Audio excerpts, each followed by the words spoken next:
Don't really understand how I ended up here. Dashing around.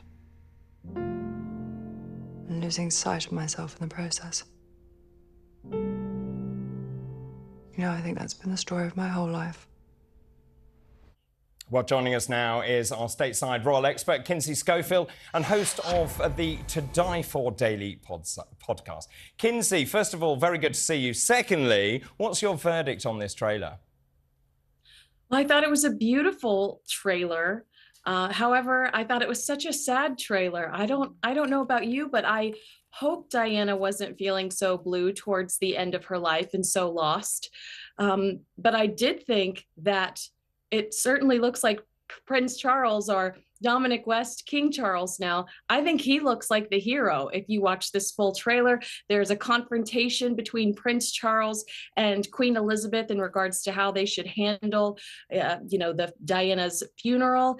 And we know that that did in fact happen, that there was some push and pull, but it really felt, if you read books, like it was coming from the PM, and that the Prince Charles at the time was championing it as much as he could. It seems like it might be a little exaggerated here, which is what The Crown is famous for. Yeah, this, Kinsey, is about the Queen being criticised at the time for remaining at Balmoral, for not being seen by the public, for protecting her grandchildren, as she thought was the right thing to do at the time. And we see Prince Charles there saying, you know, the nation needs you to be the mother of the nation as well.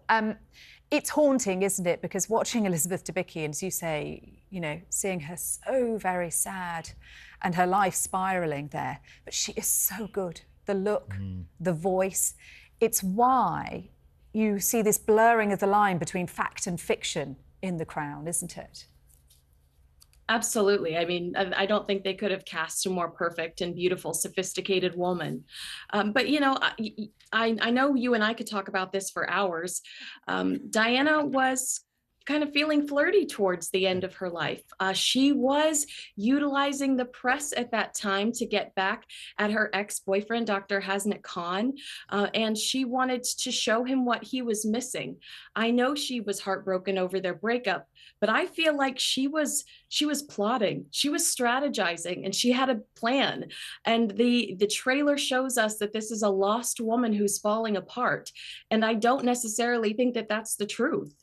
It's a great drama. I think sometimes you have to pinch yourself and remind yourself that this is not historically accurate. Well, when you see the ghost appearing. Well, that, but also just generally, you have to remember that actually it is a fictionalisation. It's a drama. Just in terms of the way it's received in the US, do the US public believe this is accurate? Everything is accurate, that it's, I suppose, a historical biopic?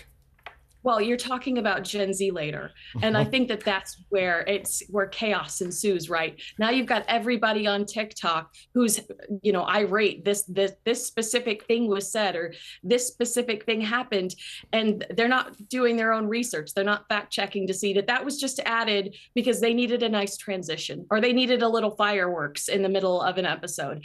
So I think in America, yeah, it really is considered maybe, and it maybe is taken a little too seriously. And it's the younger generation that pops off about it, I should say.